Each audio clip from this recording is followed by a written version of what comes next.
Hello students, welcome back in political science class. We were revising chapter number 1, that is challenges of nation building, and our today's topic is integration of princely states.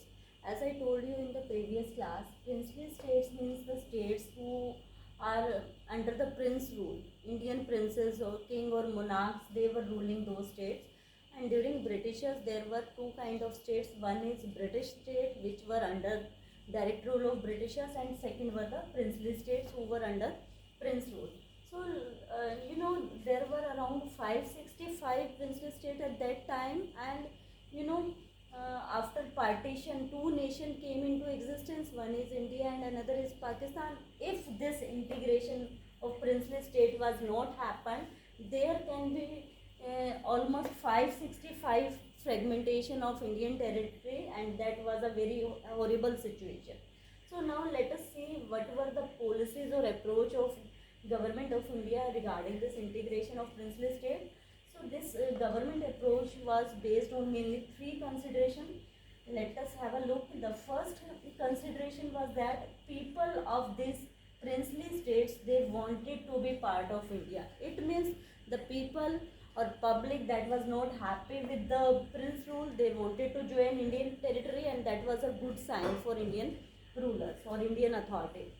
Then flexible approach means our main motto is to integrate this princely state into Indian territory, and those princes who were not ready to join initially, so some flexible approach was adopted. They were given it was said by Vallabhbhai Patel कि okay, you take some internal autonomy and leave the external affairs or defense or communication on us. We will look after the external affair. You can maintain the internal autonomy so that you can maintain your royal status.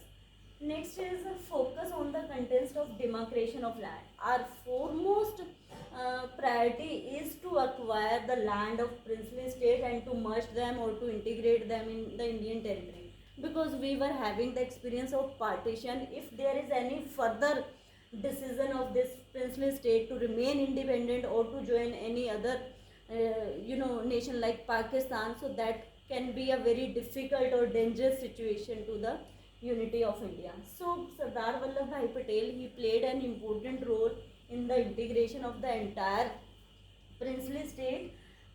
Some of the princely states, they agreed to join Union territory before 1947, and they signed an agreement that is known as Instrument of Accession. Instrument of Accession was kind of agreement in which they agreed कि okay, we are the part of Indian territory. But there are some difficult areas or some princely states who were reluctant to join Indian territory, like Junagadh, that was in Gujarat, Hyderabad, Kashmir, and Manipur. These are some of the difficult areas which whose integration was not so easy, and it took a difficulty for our leaders to integrate them in the Indian territory. So this Junagadh was to challenge for Sardar Vallabhbhai Patel, because he also belonged to the same state, and the plebiscite was take place in Junagadh. What is plebiscite? Plebiscite is actually a direct vote in which the opinion of the people was taken, whether they want to go with this under prince rule or they want to join Indian territory. So this Junagadh's people, they favored in the Indian government. Then we will see the case of Hyderabad. So Hyderabad, the largest of the princely state, was surrounded entirely by Indian territory. If you will see the location of Hyderabad in Indian map, you will see it is almost center of India. It is in the south of India, and it is surrounded by the Indian territory. And some part of the old Hyderabad state are today parts of Maharashtra, Karnataka, Andhra Pradesh. Its ruler carried the title of Nizam. That can be asked in paper, which title is carried by the ruler of Hyderabad. So the title Nizam is carried by them. The Nizam of Hyderabad was the richest person, and the Nizam wanted an independent status for Hyderabad.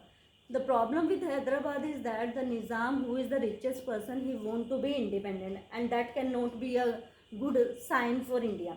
So he made a standstill agreement with India in November 1947. So what was that standstill agreement? Standstill agreement in 1947, November 1947, for 1 year. So that according to this standstill agreement means the status will be, the present status will be considered for 1 year, means that is not the part of Pakistan, not the part of India, the independent status they were carrying, and it is for 1 year. In the meantime, a movement of people's Hyderabad state against the Nizam's rule gathered force. You know, people of this Hyderabad, they were not happy with the Nizam rule. They protested, and there is one important term, that is Razakars.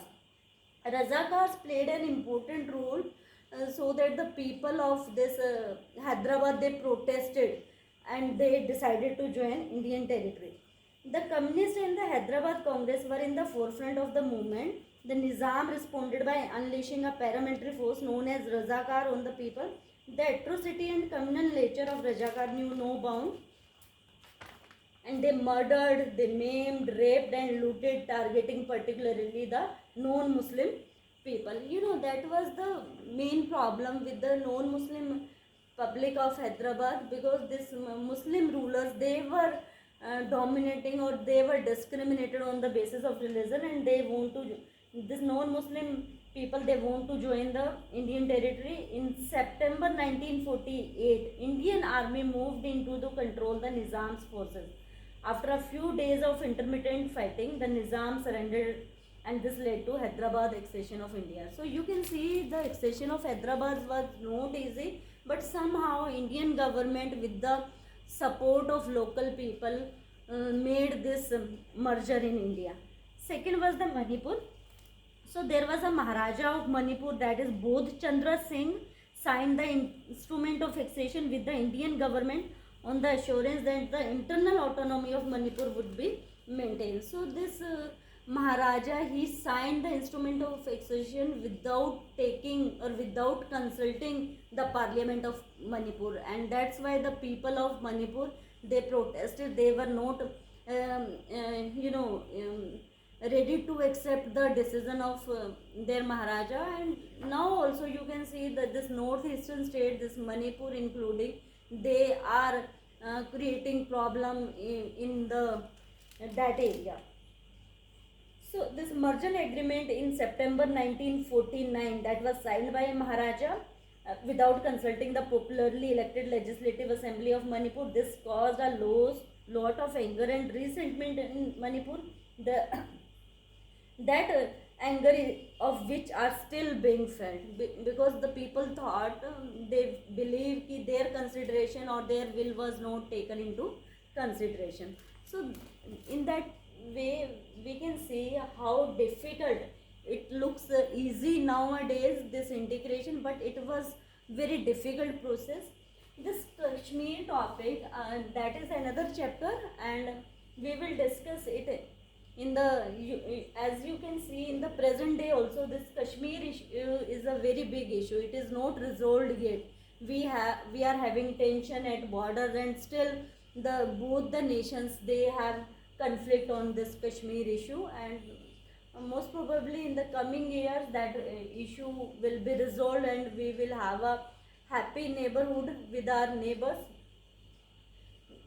After this partition, so not only this partition was difficult, even after partition there was one more difficult thing, that was the reorganization of states. So we know that reorganization of state was made on the basis of linguistic approach and this cultural identity. You know, some states, they are reorganized on the basis of their language, and some of are based on their cultural background. Like our northeastern states, they are reorganized on their cultural identity, and some state like this Gujarat, Maharashtra, Punjab, so they were formed on the basis of language, and it was not so easy.